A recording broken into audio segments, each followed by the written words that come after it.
My mom looked at me with those wide, innocent eyes and said they could only afford one seat on the cruise. My sister was going. I was expected to be mature about it. They had no idea that while they were packing swimsuits and sunscreen, I was quietly packing up the entire house receipt by receipt. Sunlight filtered into the dining room of my parents' house, casting long shadows across the table where I sat across from my mother, father, and younger sister, Lydia. The Saturday morning air smelled like coffee and the cinnamon rolls my mother had warmed up, comfort food she only brought out when she wanted something or needed to deliver bad news. I should have known right then. My mother announced the 10-day Caribbean cruise with a theatrical flair that would have made a Broadway actress jealous. Her hands moved through the air as she described the ocean view cabin, the all-you-can-eat breakfast buffet, and the spa credits that came with the premium package. She painted such a vivid picture that I could practically smell the salt air and feel the tropical sun on my skin. "It sounds amazing," I said, genuinely happy for them. After the year they'd had Dad's health scare in March, Mom's anxiety about his recovery, they deserved a break. "When do we leave?" 2. The atmosphere shifted so abruptly I felt the temperature drop. My mother's animated hands froze mid-gesture. My father suddenly became fascinated with his coffee mug. Lydia, my 29-year-old sister who still hadn't figured out what she wanted to do with her life, looked anywhere but at me. "Am I going too?" I asked, that simple question hanging in the air like smoke. The silence didn't just hang there, it suffocated the room, pressing down on my chest until I had to remind myself to breathe. Instead of a flat rejection, which would have been honest at least, my mother reached across the table and grabbed my hand. Her fingers were warm, her grip tight, and her face arranged itself into an expression of perfectly practiced guilt. "Hinsley, honey," she began, her voice dropping to a conspiratorial whisper, dripping with that sweetness she reserved for manipulation disguised as maternal concern. "You know how hard this year has been. The Robinsons next door just got back from Italy, and your father, honestly, he feels like he's failing us. With the cut hours, he feels small. This cruise isn't just a vacation. It's about dignity. It's about showing everyone, showing himself that he can still provide a premium life for his family." She squeezed my hand, looking at me with wet eyes. "The doctor said, stress is his worst enemy right now. He needs space to breathe and relax, or I'm afraid he'll collapse. And the cabin we booked, it's the deluxe suite. It's designed for 3 people, max. Buying a 4th ticket would have tilted the budget from tight to impossible. You understand, don't you? You've always been the sacrifice hitter for this team, Hinsley. We need you to take one for the team so your father can feel like a king for 10 days. I wanted to point out that Dad's need for dignity had never stopped him from inviting his poker buddies over to crowd around the dining table I'd bought. But I stayed quiet. And Lydia," Mom continued, her eyes getting misty on cue, "she's so fragile right now. The situation with Trevor really shattered her. She needs this trip to find herself, to heal, to remember who she is without a man defining her." Lydia nodded solemnly, playing her role to perfection. Never mind that she'd been the one who cheated on Trevor, or that she'd bounced back within a week by going out clubbing every night. My mother's phrasing, "the situation," was a masterclass in rewriting history to make Lydia the victim. Then came the killing blow, delivered with surgical precision. "You've always been the rock, Hinsley, the strong one, the responsible one." My mother squeezed my hand tighter. "We knew you'd be the only one mature enough to understand why we couldn't make it work for 4 people. You'll be fine holding down the fort, won't you? Someone needs to stay here, water the plants, collect the mail. You understand, don't you, sweetheart?" It wasn't a question. It was a command wrapped in flattery, a weaponized compliment designed to silence any protest before I could form one. My father finally looked up from his coffee mug, clearing his throat. "It's been a tough year financially, Hinsley. We had to make some hard choices to keep up appearances. But you know we'd bring you if we could afford it." The lie sat between us like a third presence at the table. I knew the truth they weren't saying. I'd seen the credit card statement on the counter last week when I'd been organizing their mail, another one of my unofficial responsibilities. The cruise was charged to a card with an 18% interest rate. They hadn't saved for this trip. They'd financed it to impress the neighbors. And when the bills came due in a few months, when Dad's cut hours and medical expenses made it impossible to pay the minimum, they'd come to me, just like they always did. I thought about the $300 I'd quietly transferred to their account last November when the heating bill was overdue. The $500 I'd loaned them in February that was never mentioned again. The countless times I'd picked up groceries and never been reimbursed because you were already at the store anyway. But I didn't argue. I didn't scream. I didn't flip the table or throw the cinnamon rolls against the wall, even though every cell in my body wanted to. I simply nodded. Of course, I heard myself say. I understand. You guys deserve this. My mother's face flooded with relief. Oh, honey, I knew you'd get it. You're such a good daughter. To understand why I didn't fight back in that moment, I need to explain the last 8 years of my life. At 26, fresh off a layoff from my first real job, I moved back home. It was supposed to be temporary 3 months, maybe 6. There was no lease, no rental agreement, just a verbal understanding that I'd help where I can while I got back on my feet. I got back on my feet within 4 months. I landed my current job as an operations coordinator for a logistics company. It's not glamorous, and I'm not wealthy, but I make decent money and I'm good with budgets. Really good, but I never left. The help where I can evolved like a slow-growing tumor. First, it was contributing to groceries. Then the internet bill, because you use it the most for your work-from-home days. Then the electricity, because you leave your laptop charging overnight. Within a year, I was covering 3 utilities and buying household necessities whenever I noticed we were running low. Then came the furniture. The old sofa collapsed one Saturday morning, springs bursting through the cushions. I bought a replacement $1,200 for a decent sectional that would last.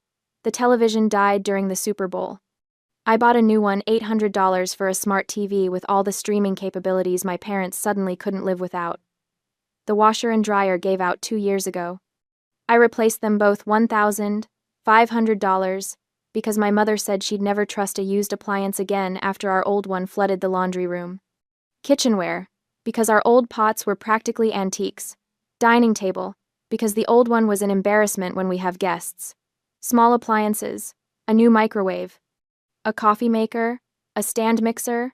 My mother insisted she needed and used exactly twice. Over $15,000 in total. I'd never added it up until recently, but the number lived in my mind now, a constant reminder. I wasn't wealthy.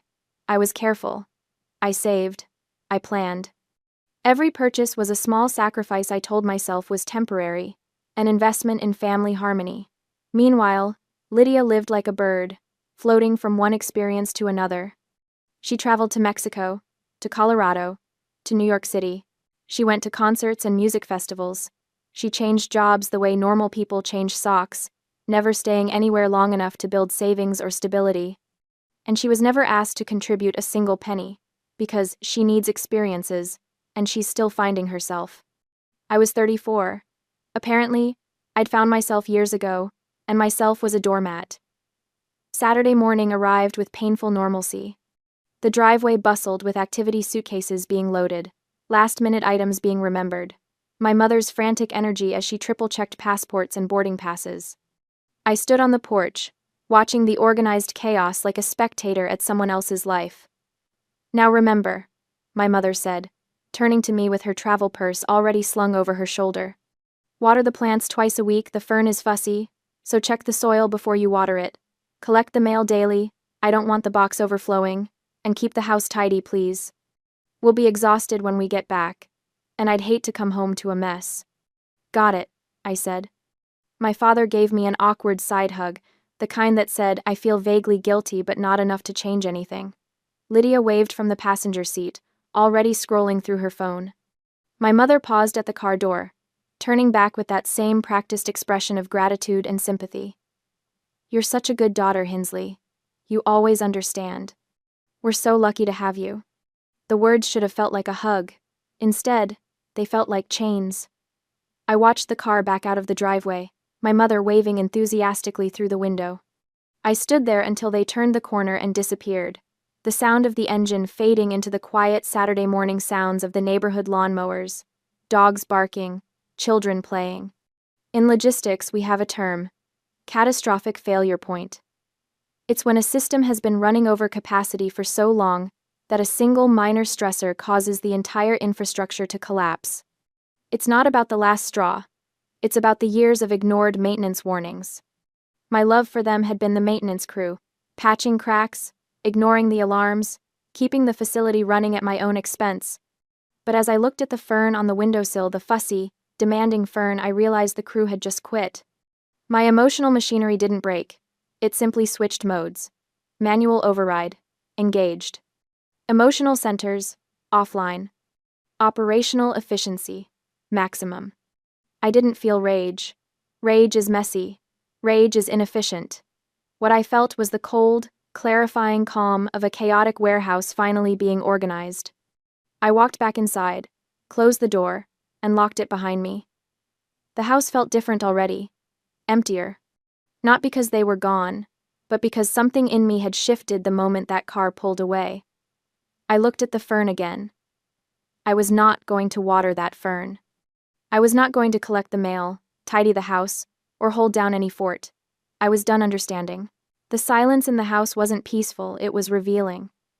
For the first time in 8 years, I stood in the living room, without the background noise of the television my father always kept on, without my mother's running commentary about neighborhood gossip or what needed fixing or cleaning, without Lydia's music bleeding through her bedroom door.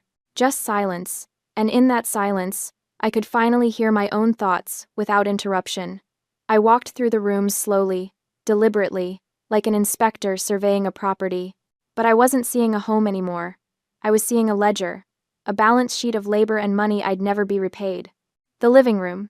The sectional sofa I'd bought with last year's Christmas bonus, $1,200. I remembered the sales associate promising it would last 15 years. I'd picked a neutral gray because Mom said it would go with everything. I ran my hand over the cushions, thinking about the 15 years I was supposed to have with this piece of furniture. Years I'd apparently gifted to people who couldn't even afford to take me on a cruise. The entertainment center, the television $800, purchased over 6 months of monthly payments because dropping that much cash at once would have destroyed my emergency fund. I'd set up all the streaming services, taught Dad how to use the remote, and watched my recommendations fill up with shows I never picked. The dining room, the table I'd saved 3 months to buy, another $600 that somehow never got discussed as my table, but became the family table within a week.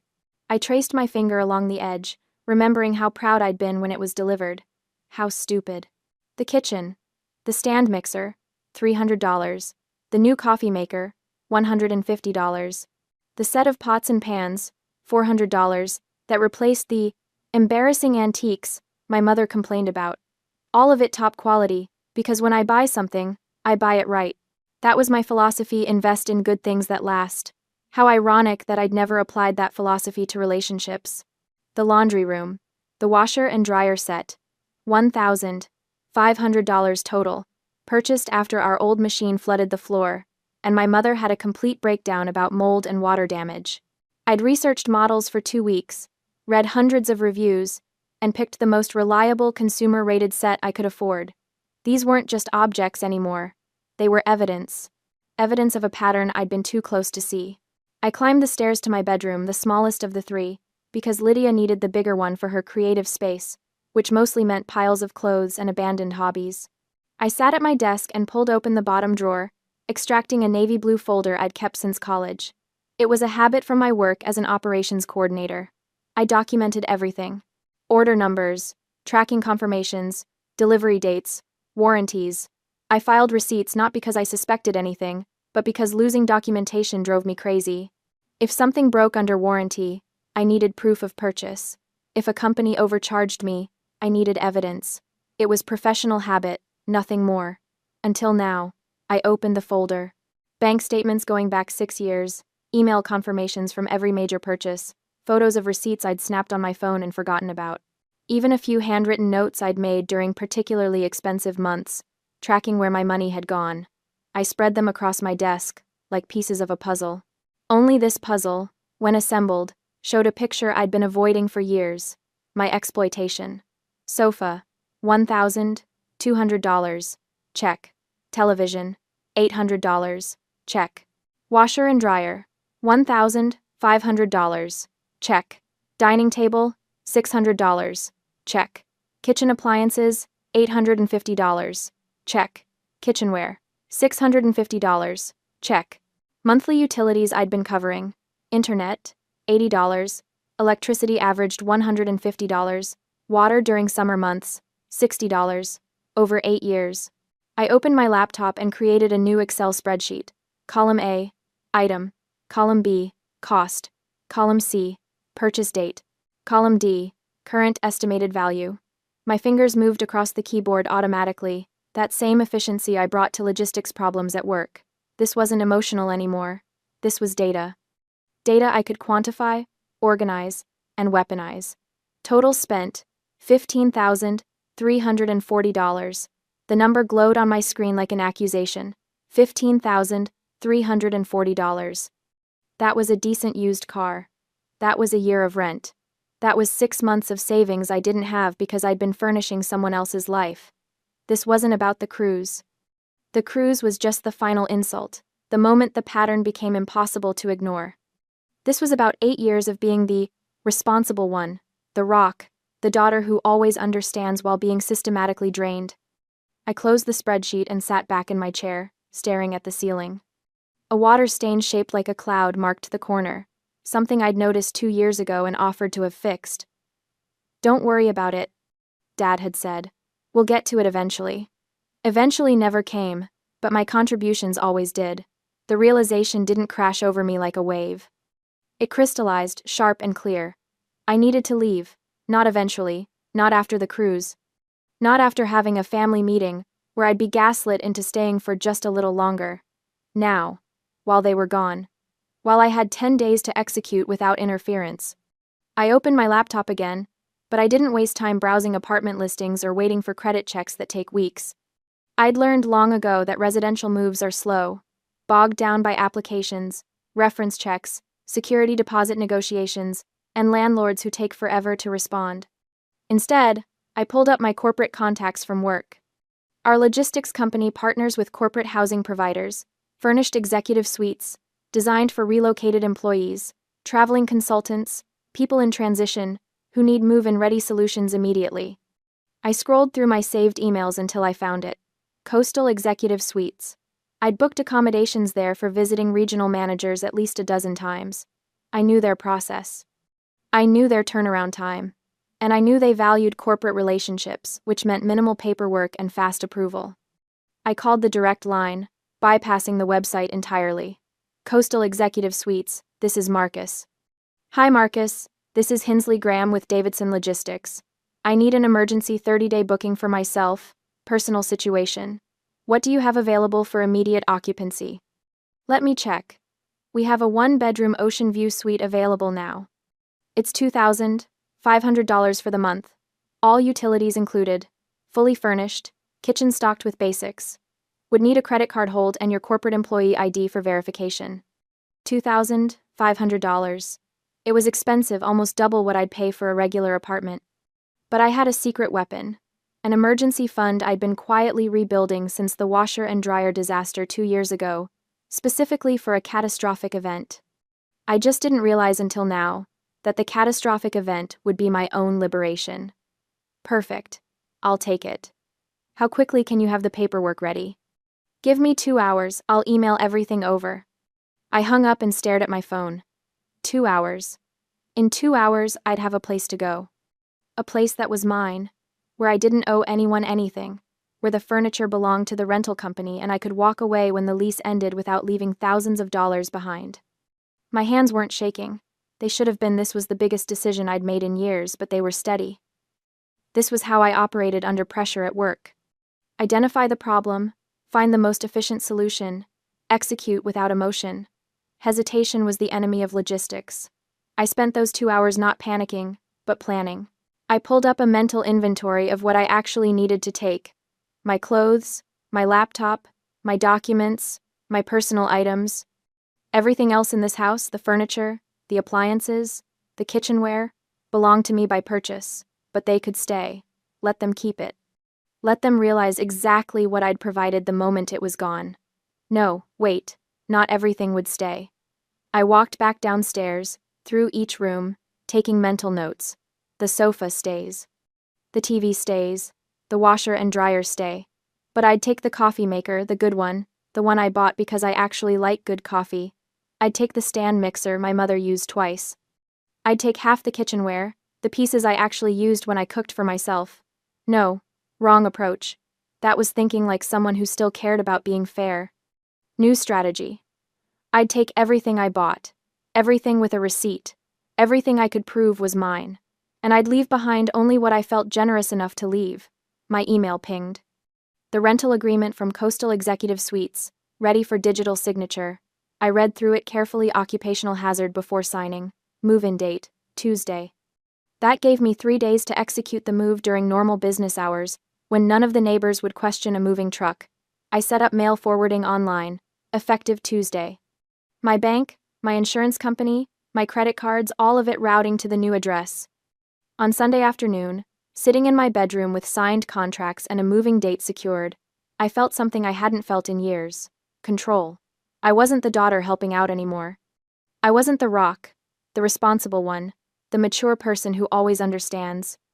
I was Hinsley Graham, operations coordinator, and I was executing the most important logistics operation of my life, extracting myself from people who'd mistaken my competence for compliance. The plants could die, the mail could pile up, the house could sit empty and waiting. I had a beach view suite to move into, and 10 days to disappear before they ever knew I was gone. 2 days later, on a Tuesday morning that felt suspiciously ordinary, the quiet of the neighborhood was shattered by the low rumble of a professional moving truck backing into my parents' driveway.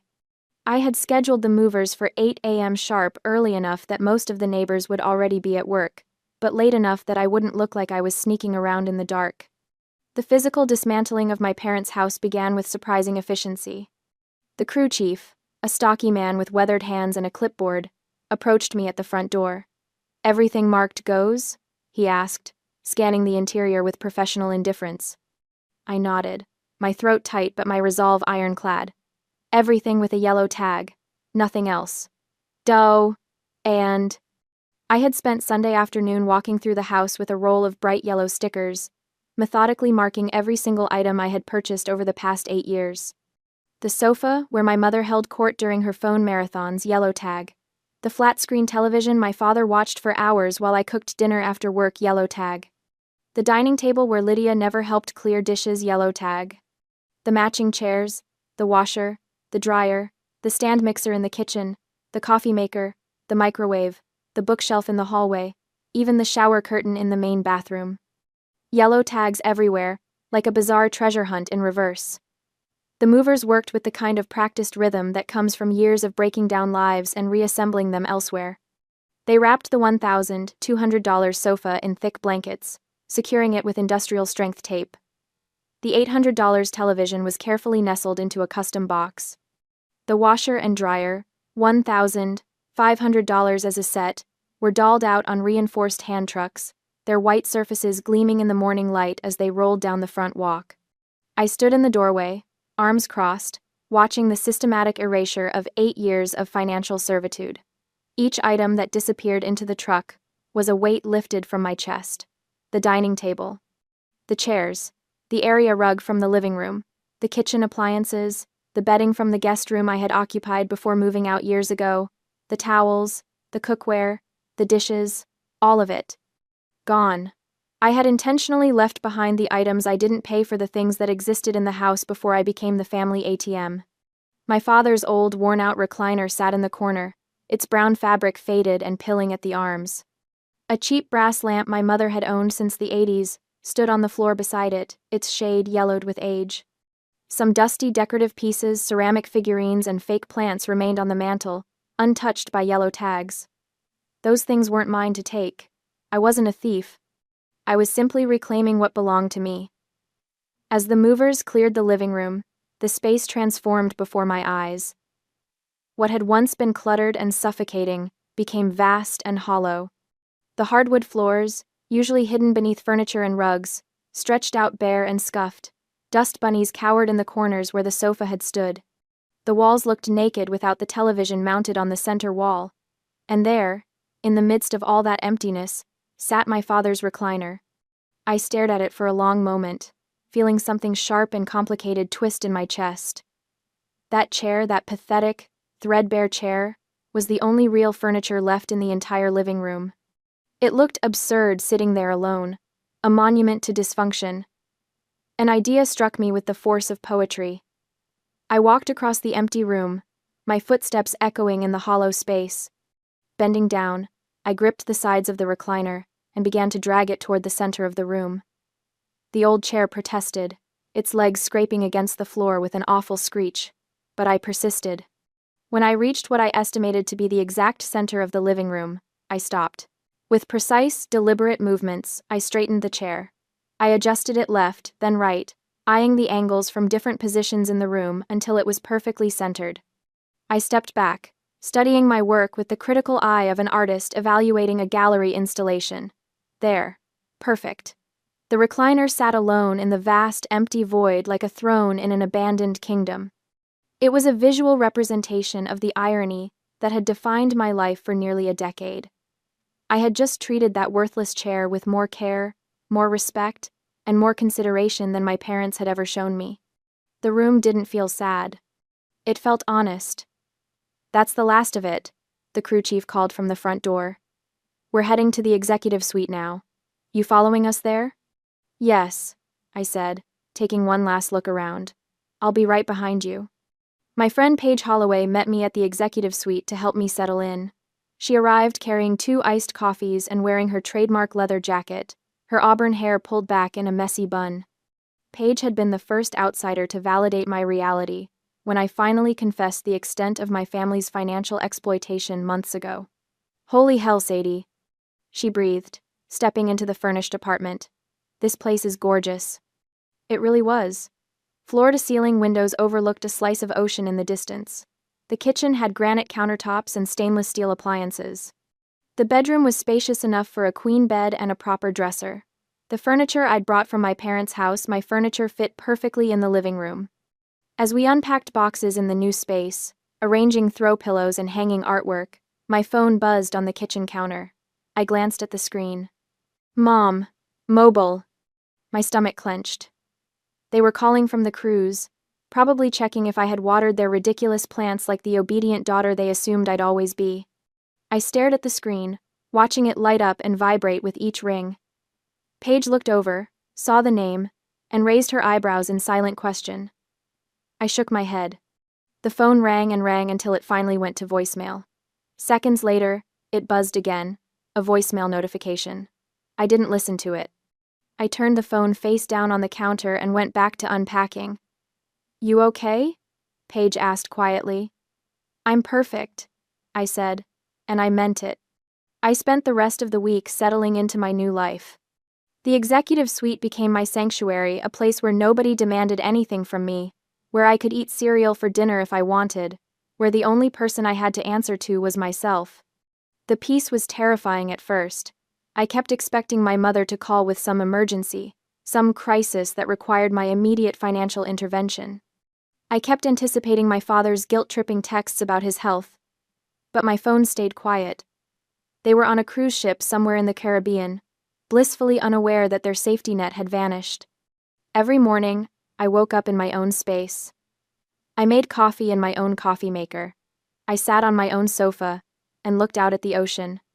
At work, I focused on logistics reports and shipping schedules with a clarity I hadn't felt in years. Mark Feldman, my manager, commented that I seemed different, lighter, somehow. "Big changes," I said vaguely, and he didn't press. But despite the peace, despite the rightness of what I had done, I couldn't fully relax. The clock was ticking. As Sunday evening approached, I found myself standing at my apartment window, watching the sky turn a bruised purple. Somewhere out there, a plane was landing. A cruise ship was docking. My parents and Lydia were returning to reality. I was safe in my new apartment, surrounded by my own belongings and my own choices. But I knew with the absolute certainty of someone who had spent 34 years learning the patterns of dysfunction that the storm was about to make landfall. The sun had barely set on Sunday evening when my phone began buzzing incessantly on my nightstand. I was in the kitchen making tea when the notifications started rolling in text after text, call after call, all from numbers I recognized. Then my phone lit up with a message from Paige, a photo. I opened it, my heart hammering. The image showed my parents' house from the outside. In the frame stood my mother, my father, and Lydia, all frozen at the front door. My mother's hand was on the doorknob. but she was staring straight ahead through the open door into the house. Even in the grainy photo, I could see the shock on her face. Behind them, Lydia's expression was pure disbelief, her mouth slightly open as she stared into the completely empty living room. They had returned to a shell of a house. My phone immediately started ringing. Mom. Dad. Mom again. Lydia. A number I didn't recognize, probably a relative they'd already called to complain to. I silenced each call, my hands surprisingly steady. I had expected a delay in their reaction, maybe they'd spend a few hours assessing the damage, maybe call a lawyer first, maybe work themselves into a proper fury before confronting me. But I had miscalculated one critical detail. My phone buzzed with a notification that made my blood run cold. Location shared with family group. My stomach dropped like an anchor. The family safety circle. The tracking feature they had insisted I enable on my iPhone 3 years ago when my father was having health issues. Just in case something happens, my mother had said, so we can find each other in an emergency.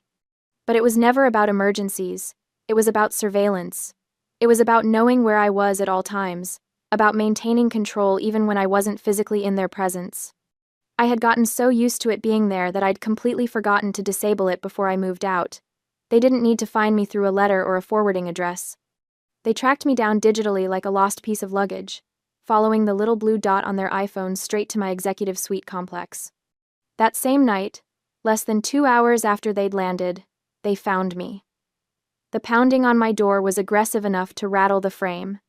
Through the peephole, I could see all three of them, my mother in front, my father behind her looking exhausted from travel, and Lydia hovering in the background with her arms crossed. Sadie, my mother shouted, her voice shrill even through the heavy door. We know you're in there. We can see you're here. End. More pounding. Harder this time. My mother was waving her phone at the door like she was trying to ward off evil spirits. Why aren't you answering? Open this door right now. I stood on the other side, watching them through the peephole, my heart racing but my mind clear. The violation of my privacy, the fact that they had tracked me like I was a criminal instead of their daughter, fueled my resolve more than their anger ever could. This was it. The moment I had been preparing for. I unlocked the door and opened it. They burst into my apartment like a SWAT team, my mother leading the charge. She stopped short when she saw the living room, saw her sofa, her television, her dining table, all arranged beautifully in my new space. What the hell do you think you're doing? She demanded, whirling on me. This was the strategic bait. I had to play this exactly right. I didn't scream back. I didn't try to justify myself immediately. I simply stood there, arms at my sides, and let them unload. My father stepped forward, his face red. We trusted you. We left you to watch the house, and you stripped it clean. But then his eyes darted to the spot where the TV was mounted on my wall, and I saw a flicker of something else calculation. He wasn't just mad the TV was gone. He was mad because he knew exactly who bought it. He knew the argument he was about to lose, and he was trying to shout loud enough to drown out the facts. Do you have any idea what we came home to? My mother's voice was climbing into hysteria. The house is empty. There's nothing left. Just your father's old chair sitting in the middle of the room like some kind of sick joke. Lydia finally spoke up from her position near the door, her voice dripping with disdain. I always knew you were jealous of me, but this is pathetic even for you. Jealous? I repeated quietly. Don't play dumb, Lydia snapped. You did this because you weren't invited on the cruise. Because Mom and Dad chose to spend time with me instead of their bitter, angry older daughter who's never had any fun in her life. My mother nodded vigorously. That's what this is really about, isn't it? You're punishing us for leaving you behind. You took everything we have because you couldn't stand that we were happy without you. You left us with nothing, my father added, and there was something in his voice that might have been genuine hurt if I didn't know better. How could you be so cruel? I let the accusations wash over me like waves. Each one was designed to make me feel guilty, to make me apologize, to make me put everything back and resume my role as the family ATM. But I just stood there, silent, taking it. To them, my silence looked like guilt. My lack of defense looked like shame. I appeared to be taking the hit, absorbing their rage like I had always absorbed their demands and manipulations. My mother studied my face, searching for cracks. When she saw what she interpreted as defeat, her posture shifted. She had won. Or so she thought. We'll deal with this later, she said coldly, already turning toward the door. When you've had time to think about what you've done. They left in a huff of righteous indignation, my mother's parting words hanging in the air. You're going to regret this. The door closed behind them. I stood in my living room, surrounded by my own furniture, and allowed myself a small, grim smile. They thought they had the moral high ground.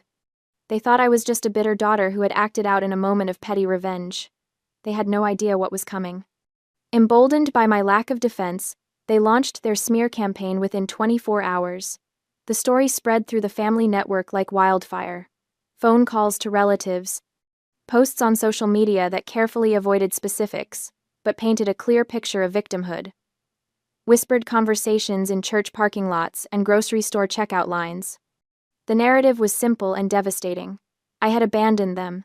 I had stolen their belongings out of spite because I wasn't invited on the cruise. I had left them an aging couple with health issues with nothing but the clothes on their backs. By Tuesday, I was getting messages. A distant aunt. Sadie, your mother called me in tears. How could you do this to them? A family friend I hadn't spoken to in years.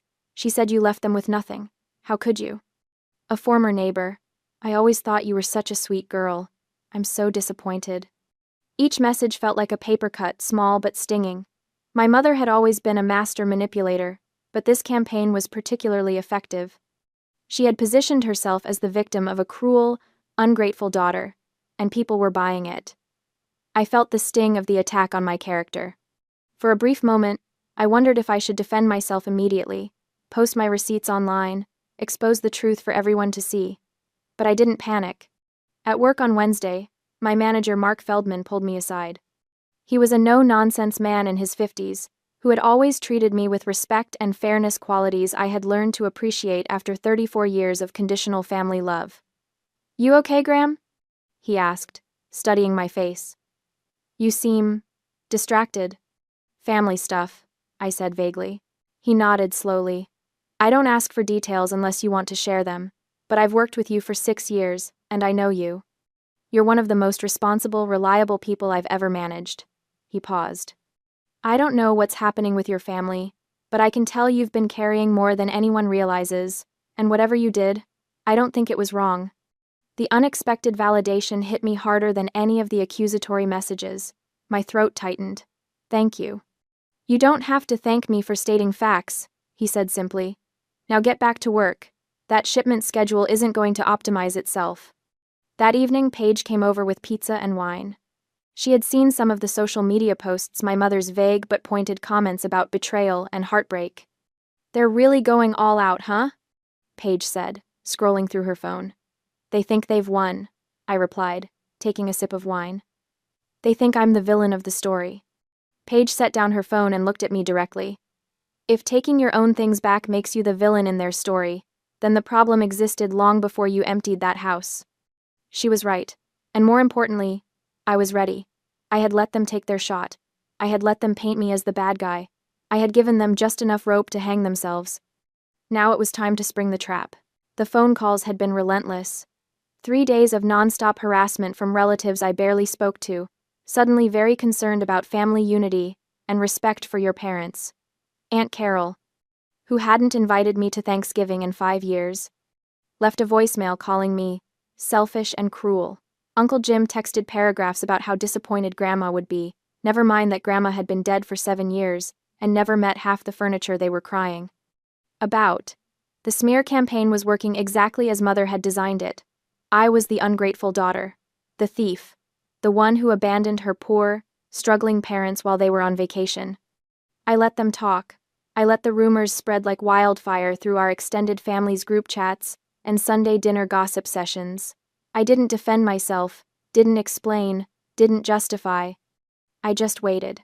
Because I knew something they didn't. The truth had receipts. The meeting was Mother's idea, naturally. She called it a family discussion to resolve this situation. Her voice on the phone had that practiced tremor, the one she used when she wanted people to think she was barely holding it together. We need to talk about this, Hinsley. Face to face. Like adults. I agreed immediately. Too immediately. Probably, because there was a pause on her end, a flicker of uncertainty before she recovered. Tomorrow. 2 o'clock. At the house. I'll be there, I said. She expected an apology. She expected me to crack under the pressure of family judgment, to feel so guilty and ashamed that I'd bring everything back and beg forgiveness. She expected me to fold, the way I always had. I packed my iPad and a 3-ring binder into my messenger bag and drove to the house that no longer felt like home. They were waiting in the empty living room when I arrived, all 3 of them arranged like a tribunal. Mother sat in Father's old recliner, the only piece of furniture left in the entire house, positioned dead center in the room like a throne. Father stood beside her, arms crossed, trying to look stern despite the fact that he was leaning heavily on his cane. Lydia perched on the windowsill, scrolling through her phone with studied disinterest. The room echoed, every footstep, every breath. The absence of furniture made the space feel enormous and hostile. "You came," Mother said, as if she doubted it. "You asked me to." "We demanded it," Father corrected. "This has gone far enough, Hinsley." I set my bag down carefully on the floor and straightened. "I agree." Mother's eyes narrowed. "Then you understand why we're upset. You stole from us." "I took what was mine." "Family property." "No." My voice cut through hers, sharp and clean. "Not family property. My property. Purchased with my money. And I can prove it." I reached into my bag and pulled out the binder, first a thick, color-coded beast organized with the kind of precision that came from 8 years of running logistics operations. I set it on the floor between us with a satisfying thud. Then I pulled out my iPad, tapped it awake, and turned it to face them. "Everything I removed from this house," I said, my voice perfectly steady, "is something I paid for, and I have documentation for every single item." I opened the binder to the first tab section. Let's start with the living room. The spreadsheet on my iPad was a thing of beauty, color-coded, cross-referenced, sortable by date, by room, by cost. I'd spent 2 full evenings building it, importing data from 8 years of bank statements, credit card records, and email receipts. Every purchase, every payment, every proof. The sectional sofa. I tapped a line on the spreadsheet. Lane Furniture. Model Harper. $1,200. Here's the credit card statement. Here's the delivery receipt with my signature. I slid the relevant pages from the binder across the floor. Mother stared at them like they were written in a foreign language.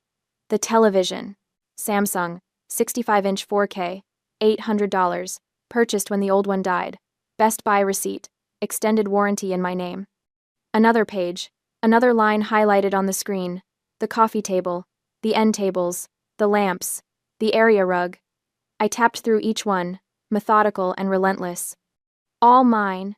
Purchased between 2017 and 2022. Total value for the living room alone, $4,300. Father's face was turning an alarming shade of red. "This is ridiculous." The kitchen. I didn't let him finish. KitchenAid mixer, $350. Cuisinart food processor, $120. The entire set of all-clad cookware, $600. The kitchen table and chairs, solid oak, custom ordered, $900. "We needed those things," Mother said, but her voice had lost its confident edge. "You needed them. I bought them." I scrolled down. The washer and dryer. $1,500, purchased when the old ones finally died. Installation included. Here's the Home Depot receipt. Here's the service warranty. Here's the credit card charge. I looked up at them, meeting each of their eyes in turn. The guest room furniture. Lydia's room, $800. The desk in the office. The filing cabinets. The bookshelf. The vacuum cleaner. The steam mop. The air purifier in the master bedroom. Tap, tap, tap. Each item lighting up on the screen, each receipt sliding across the floor. "Would you like me to continue? Because I can. I have 8 years of documentation. Every appliance, every piece of furniture, every household item I purchased to keep this place functional, while you spent your money on cruises and wine club memberships and Lydia's travel fund." The silence was deafening. I zoomed out on the spreadsheet, showing them the full scope. The total value of items I removed from this house is $15,743. That's the sum at the bottom. That's what I invested in your comfort over 8 years while paying you $1,200 a month in rent. I let that sink in. Watched the math hit them like cold water. $15,000 in furniture and appliances, plus 96 months of rent at $1,200 per month. That's $115,200. That's what I gave you. And what did I get in return? Nobody answered. A bedroom, a curfew, a tracking app on my phone, and a family that called me selfish for wanting my own life. Mother's mouth opened and closed. Father looked at the papers scattered on the floor like they might spontaneously combust. Lydia had finally stopped scrolling, her phone forgotten in her lap. You said I stole from you, I continued, my voice still calm, still professional. But the truth is, you've been stealing from me for 8 years. You took my money, my time, my independence, and my dignity. You took and took and took, and you called it family. I closed the binder with a decisive snap. The only thing I took was what already belonged to me, and if you want to dispute that, I suggest you find a lawyer. Because I guarantee you won't like what they tell you about the legal definition of theft. The power in the room had shifted so completely it was almost visible. The empty space that was supposed to intimidate me, supposed to show me the destruction I'd caused, it showed them instead. It showed them exactly how much I'd carried, how much I'd provided, how much they'd depended on someone they treated like a servant. Mother tried one more time. We're still your parents. And I'm still your ATM, apparently. I picked up my iPad and tucked it back into my bag. But that account is closed now, permanently. I left the binder on the floor, a parting gift. Let them sit with it. Let them read through 8 years of evidence that they'd been exploiting me while calling it love. The meeting with Lydia happened 3 days later. Her idea, communicated through a terse text. Can we talk? Just us. That diner you like near the beach. I almost said no. Almost. But I wanted to see if she'd finally acknowledge her role in this, or if she'd keep playing the innocent bystander. She was already there when I arrived, sitting in a booth by the window, her usual spot when we used to meet for brunch. She looked tired, no makeup, hair in a messy ponytail, wearing a sweatshirt I'd bought her for Christmas 2 years ago. Hey, she said when I slid into the seat across from her. Hey. We ordered. She got the avocado toast and an iced latte. I got a turkey club and coffee. We ate in near silence, the kind of uncomfortable quiet that used to be filled with her stories about travel plans or whatever drama was happening in her friend group. The check came on a small black tray, placed exactly in the center of the table. Lydia glanced at it, then went back to her phone, scrolling, waiting. I watched her for a moment, this woman I'd protected and subsidized and enabled for years. My little sister, the golden child, the one who never had to worry because I worried for her. I picked up the check, calculated my portion, sandwich, coffee, tip, and placed 2 bills on the tray. $18 exactly. That's mine, I said, standing up. Lydia's head snapped up. She stared at the money, then at me, her expression shifting from confusion to comprehension, to something like shock. Wait, what? My share. $18. I slung my bag over my shoulder. Your total is about 22. They take card at the register. Hinsley. Her voice cracked slightly. Are you serious right now? Completely. She looked down at the check again, then at the money I'd left, then back at me. In that moment, the reality crashed over her. Not the furniture, not the move, but this. This small, everyday interaction we'd had dozens of times, where I always paid because I always paid for everything. I can't believe you're doing this over $20, she said, but there was no heat in it, just disbelief. It's not about $20, Lydia. It's about the fact that you expected me to pay. Just like you expected me to pay for everything else. Just like you expected me to keep subsidizing your life while you figured out what you wanted to do with yourself. I didn't ask you to do any of that. You didn't have to. You just let me. I adjusted my bag. And you knew, didn't you? You knew Mom and Dad favored you. You knew they expected more from me than from you. You knew it was unfair. She didn't deny it. For once, she didn't deflect or play dumb or change the subject. Yeah, she said quietly. I knew. And you said nothing. Would it have changed anything if I did? It would have meant you saw me, really saw me, instead of just enjoying the benefits of my sacrifice. Lydia's eyes were shining now, but I felt nothing. No guilt, no sadness, no desire to comfort her. I'm sorry, she whispered. I'm sure you are. Sorry, it's over, probably. I headed for the door, then paused and looked back. Your tab's still on the table. Better handle it before they think you're dining and dashing. I left her there, staring at a $22 check like it was a mirror showing her something she didn't want to see. The smear campaign died within a week. Hard to call someone a thief when they have 8 years of receipts proving ownership. Hard to paint someone as cruel when they have documentation showing they paid over $100,000 in rent and expenses. I didn't blast my defense all over social media. I didn't need to. I simply responded to the family friends who reached out: Aunt Carol, Uncle Jim, a few cousins, with calm, factual corrections. I understand my parents told you I stole from them. That's not accurate. Everything I took, I purchased. I have receipts if you'd like to see them. Most didn't ask for proof. The confidence in my voice was proof enough. The narrative crumbled because it was built on a lie, and lies can't withstand the weight of truth, especially truth that comes with spreadsheets. Mother called 2 weeks later. We need to talk. Your father and I want to apologize. I met them at a cafe downtown, neutral territory, public space, limited time. They looked older somehow, diminished. Father's cane seemed more necessary than performative. Mother's makeup couldn't quite hide the stress lines. We're sorry, Father said first. We never realized how much you were doing, how much you were carrying. But his tone had that edge, that subtle inflection that made it my fault for not speaking up sooner, for not making my burden more visible.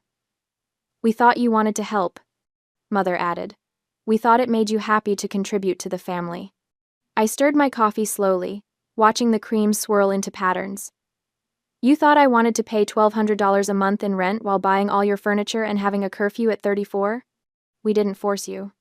You didn't have to. You just made it impossible to say no without being labeled selfish. I met her eyes. And when I finally did say no, when I finally took back what was mine, you tried to destroy my reputation. We were hurt, Father said. We reacted badly. You reacted exactly as you always have, by making yourselves the victims and me the villain. Silence stretched between us, broken only by the hiss of the espresso machine and the murmur of other conversations. What do you want from us? Mother asked finally. What will it take to fix this? I don't want anything from you. That's the point. I leaned back in my chair. I'm not moving back. I'm not providing financial support anymore. If you need help, you figure it out. Get jobs, downsize, sell the house. That's not my problem to solve. But we're family. And families shouldn't exploit each other. Families shouldn't track each other's location like criminals. Families shouldn't play favorites and expect the unfavored one to just accept it. I pulled out my phone and showed them something I'd done the week before. I'd removed myself from the family safety circle. My location was now permanently, blissfully private. I think you should consider therapy, I said. Both of you. Maybe family counseling if Lydia's willing. But that's your choice, your responsibility, not my project to manage. Mother's face crumpled slightly. So that's it? You're just done with us? I'm done being used by you. If you want a real relationship, one based on mutual respect and boundaries, I'm open to that. Eventually. But it starts with you acknowledging what you did and actually changing. Not just saying you're sorry because you lost your safety net. Father opened his mouth, closed it, opened it again. We'll think about the therapy. You do that. I stood up, leaving money for my coffee on the table. And while you're thinking, maybe consider what Lydia's going to do now that I'm not paying for her lifestyle either. I left them there, two people who'd spent so long taking that they'd forgotten how to give. The promotion came 6 weeks later. Mark called me into his office on a Thursday afternoon, his expression unreadable. Close the door. My stomach dropped. Had something gone wrong? Had they found some mistake in my work? Your organizational system for the Henderson account, he said, pulling up something on his computer. I showed it to the regional director. She was impressed. Very impressed. I blinked. Oh, thank you. We're creating a new position, Senior Operations Coordinator. It comes with a significant raise and your own team. He turned the monitor toward me, showing a job description that made my heart race. I'd like to offer it to you. The salary was $30,000 more than I currently made. $30,000 that would go into my savings, my investments, my future, not into someone else's mortgage or vacation fund. I accept? I said, my voice steady despite the joy flooding through me. Good. Mark smiled. Something rare for him. You've been carrying a lot outside of work, Hinsley. I don't know the details, but I've seen the change in you these last few months. You seem lighter. I am, I said. I finally put down something I should have never picked up in the first place. My apartment became home slowly, deliberately. I bought a new couch, not expensive, not fancy, but mine, chosen by me, for me. I hung artwork I actually liked, instead of generic prints. I filled the bookshelf with books I wanted to read, not ones that looked good for display. I planted herbs on the kitchen windowsill. Basil, rosemary, thyme. I watered them when they needed it, not when someone demanded it. I opened a high-yield savings account and watched the balance grow. Money that used to disappear into the void of family obligations now accumulated with purpose. Paige came over one Saturday with wine and takeout. We sat on my new couch, my space, and she raised her glass. To freedom, she said. To freedom, I echoed. Do you regret it? She asked later, after we'd exhausted all the easy topics. Leaving them? I thought about it honestly, thought about the empty living room, the shocked faces, the moment everything changed. No, I said. I regret staying as long as I did. I regret all the years I let them convince me that sacrifice equaled love. But leaving? I shook my head. Leaving was the sanest thing I've ever done. Have you talked to them since the cafe? Mother texts occasionally, lukewarm attempts at connection. Father sent a birthday card. I shrugged. Lydia got a job, apparently. Retail. Part-time. It's a start. And you? I'm good. Really good. Better than I've been in years. I looked around my apartment. Small, modest, but entirely mine. I'm not lonely. I'm not guilty. I'm just free. I look back now at the moment I walked out of that house with my things loaded into a truck, and I see it clearly. I didn't leave to punish them. I didn't leave for revenge or to teach them a lesson. I left to stop being used. I left to reclaim the life I'd put on hold for people who valued my utility more than my humanity. I left because staying would have killed something essential in me, the part that knew I deserved better, that believed I was worth more than an ATM with a heartbeat. They didn't recover quickly. The house went on the market 6 months later, too big, too expensive without my contributions. They downsized to a condo, made adjustments, faced consequences. But I recovered. I recovered the moment I drove away with my furniture and didn't look back. Some people call it selfish. I call it survival. Some people call it cruel. I call it necessary. Some people say family should forgive anything. I say family shouldn't require forgiveness for basic respect in the first place. I am not their villain. I am not their victim. I am simply someone who finally chose herself. And that choice, that single decision to value my own life as much as I'd valued theirs, changed everything. The apartment is quiet tonight. Peaceful. The kind of silence that feels like contentment instead of loneliness. My herbs are thriving on the windowsill. My savings account is growing. My career is flourishing. And I am free. Finally. Completely. Unapologetically free.